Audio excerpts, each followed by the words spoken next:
Isso aqui, tá, é um grupo de ascarídeos que foi, né, na verdade, removido do tubo digestório de um animal silvestre. Lembrando que na espécie humana, um desses vermes pode ser o Ascaris lumbricoides, que provoca no ser humano a doença chamada de ascaridíase. E no episódio de hoje vamos falar sobre os nematódios, vermes que apresentam uma novidade muito especial.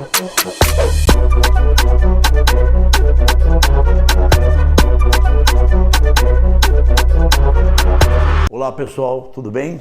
Hoje vamos falar a respeito dos organismos pertencentes ao filo dos nemateumintes, os nematóides. Obviamente todo mundo já ouviu falar em lombriga, todo mundo já ouviu falar no verme do jeca-tatu também, um outro tipo de nematóide. Só que hoje nós vamos trabalhar com o aspecto biológico, o aspecto evolutivo desse animal. Deixamos ali para a nossa série Parasitologia os aspectos clínicos das doenças causadas por esses vermes. Vamos nos ater hoje à biologia desses animais e mostrar para você por que esse grupo ele dá um passo à frente no processo da evolução em relação aos vermes plateumintes. O termo nemateumintes refere-se a quê? Nema, tá, significa filamentoso, significa fio, e o termo euminto significa vermes. Então aqui você tem um grupo de animais que apresentam com a sua principal característica serem, olha só, todos eles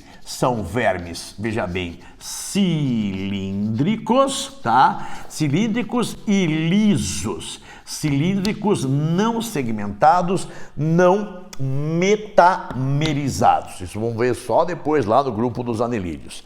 Nesse caso, a maioria esmagadora desses vermes são organismos que apresentam um tipo de vida que é a vida livre, vivendo em água, em terra, água doce, água salgada. E existe um pequeno número, comparado ao grande filo, tá, que apresentam aspectos parasitológicos, ou seja, não são somente parasitas humanos, são parasitas de outros animais. Todos os animais vertebrados e invertebrados podem possuir, tá, vermes deste grupo com parasitas, e também plantas, né? Muitas plantas são parasitadas por nematóides que afetam, inclusive, se você pegar uma planta que é economicamente importante, né? Uma laranjeira, um abacateiro, um pé de coco, né? Por exemplo, podem ser parasitados por nematóides, afetando, portanto, assim, a sua produtividade. Mas esses vermes, tá? Eles são vermes cilíndricos, olha só, não metamerizados, vermes cilíndricos não segmentados,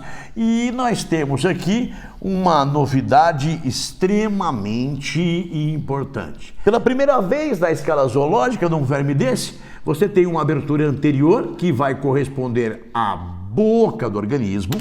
Ao longo do corpo desse animal, notamos um trato digestório, tá? E na extremidade posterior encontramos pela primeira vez o ânus, o que caracterizará os primeiros organismos da zoologia a apresentarem um sistema, olha só, um sistema digestório, tá? Chamado de completo, boca e ânus. Isso é uma terminologia mais antiga, tá? Hoje nós tratamos o sistema digestório como o sistema digestório pela primeira vez, olha só, unidirecional, né? Por quê? Porque o alimento ele segue uma única direção ao longo desse organismo.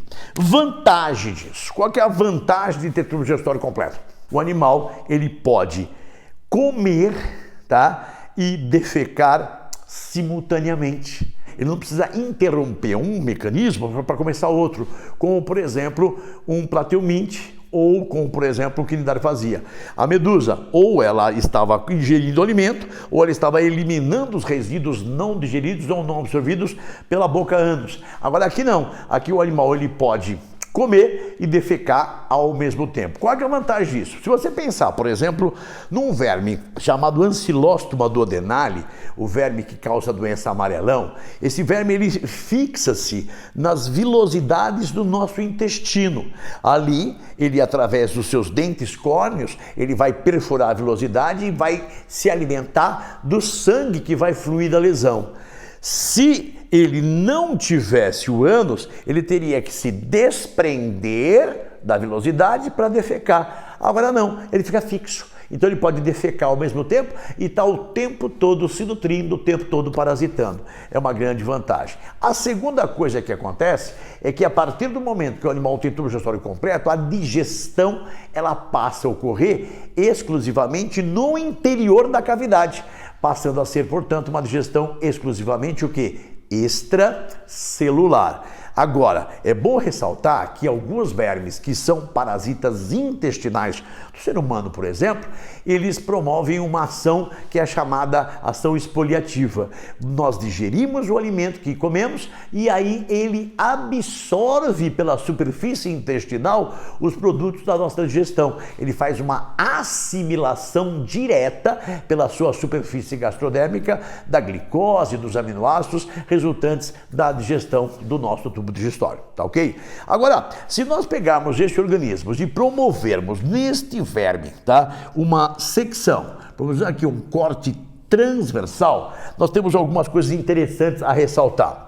Em corte transversal, esse verme cilíndrico, aqui assim, ó, fazer mais ou menos aqui o corpinho dele, ele apresenta aqui, na parte mais periférica, a presença de uma cutícula, tá? Essa cutícula, normalmente são cutículas formadas de polissacarídeos. A espessura da cutícula, ela vai variar, tá? Então vamos pensar, tá? O que você acha? Um parasita intestinal, um verme desse intestinal e um verme desse de vida livre, qual teria a cutícula mais espessa? O intestinal, o parasita. Por quê? Porque ele vive numa região onde ele está submetido à ação de enzimas. O organismo de vida livre ele não precisa ter essa cutícula tão espessa, tão grossa.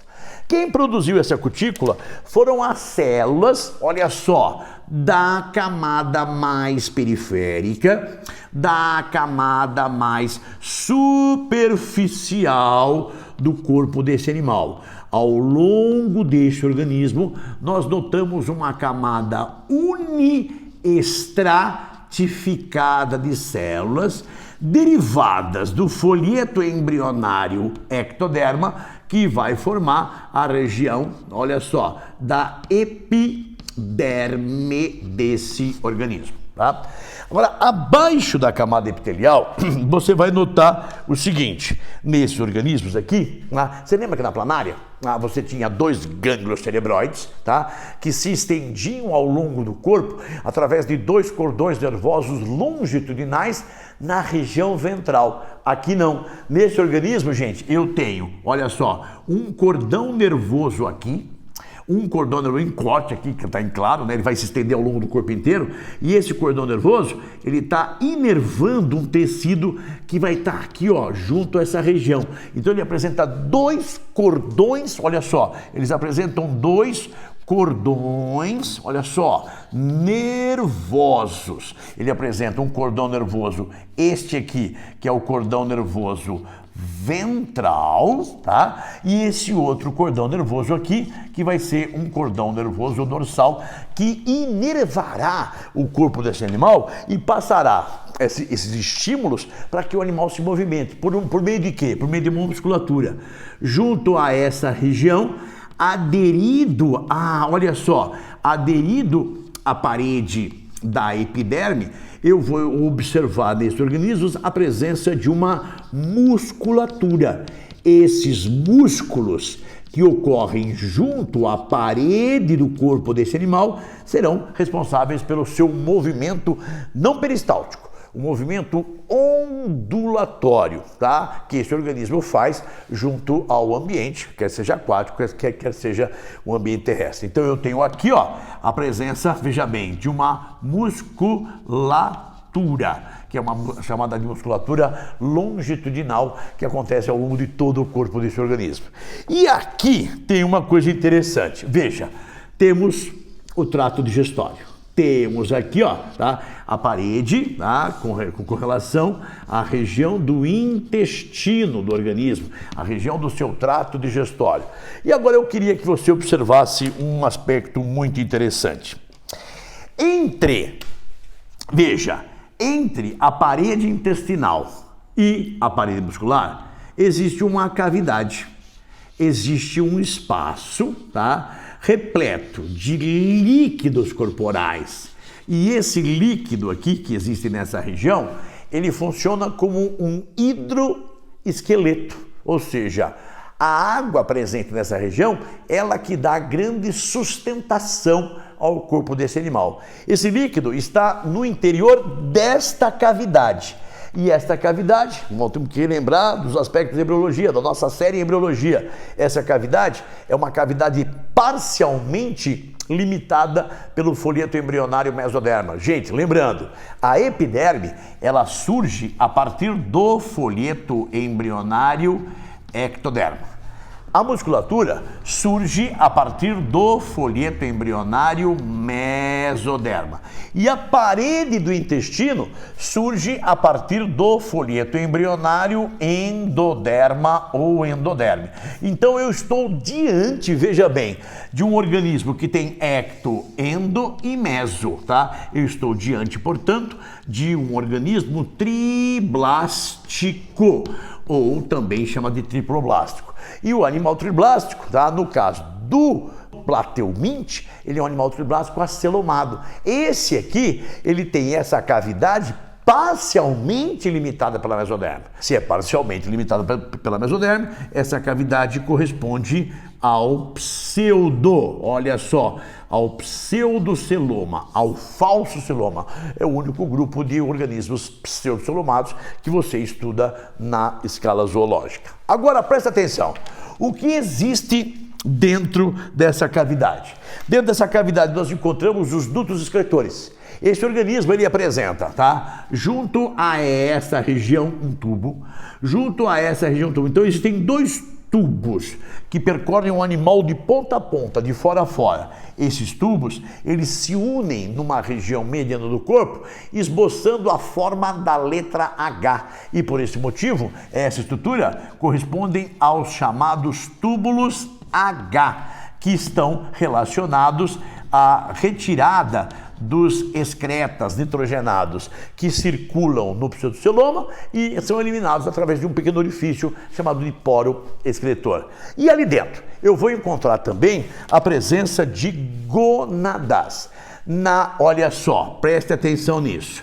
Na maioria desses animais, nós estamos diante de organismos, olha só, de organismos dioicos. Significa dizer que nós temos indivíduos machos e temos indivíduos fêmeas, portanto, organismos que apresentam sexos separados.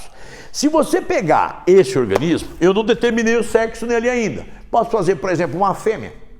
Se esse indivíduo é uma fêmea, alojado, olha só, mergulhado nessa região, eu vou encontrar a sua gônada produtora de gametas. Então eu vou encontrar aqui, olha só, a presença do ovário, tá, deste organismo. E esse ovário, tá, ele vai ter que estar com comunicação com um polo genital. E esse polo genital está em comunicação através de um duto, tá? E esse duto que ocorre junto a essa região, por onde os óvulos vão passar, esse duto corresponde ao simplesmente oviduto desse animal. Se acaso esse indivíduo fosse um macho, eu mudaria o desenho. Eu colocaria aqui uma gônada que seria um testículo e um duto que seria o duto espermático. Essas espécies dioicas, na sua maioria, você vai encontrar dimorfismo sexual. Se você pegar, por exemplo, lombrigas, o Ascus lumbricoides, tá? Na lombriga, que é um exemplo de nematóide, o macho ele se apresenta ligeiramente menor do que a fêmea e a sua extremidade caudal ela é recurvada. As fêmeas são maiores do que os machos e não apresentam a extremidade caudal recurvada. Então é muito fácil você identificar, né, pela morfologia externa, quem é um machinho, quem é uma fêmea, no caso dessa espécie. Outras espécies, obviamente, isso são detalhes, né, que apenas os biólogos mais especializados em nematóides é que vão vir a conhecer, tá? Nesse caso, no grupo dos nematóides. O que é importantíssimo o aluno lembrar? Que eles são os primeiros organismos a apresentarem tubo digestório unidirecional e eles são os únicos animais pseudocelomados de toda a escala zoológica. Espero que você tenha curtido. E os detalhes sobre a vida parasitária desses seres você vai encontrar na série Parasitologia do Biocrio. Acesse aí que está imperdível. Um abraço para vocês, tudo de bom. Essas imagens foram cedidas gentilmente pelo professor Matheus, da Univap. São vermes nematódios, os ancilóstomas, aqueles que causam a doença do jeca-tatu, o amarelão. E no próximo episódio vamos falar sobre os vermes que apresentam segmentos. Aqueles anéisinhos, são os anelídeos.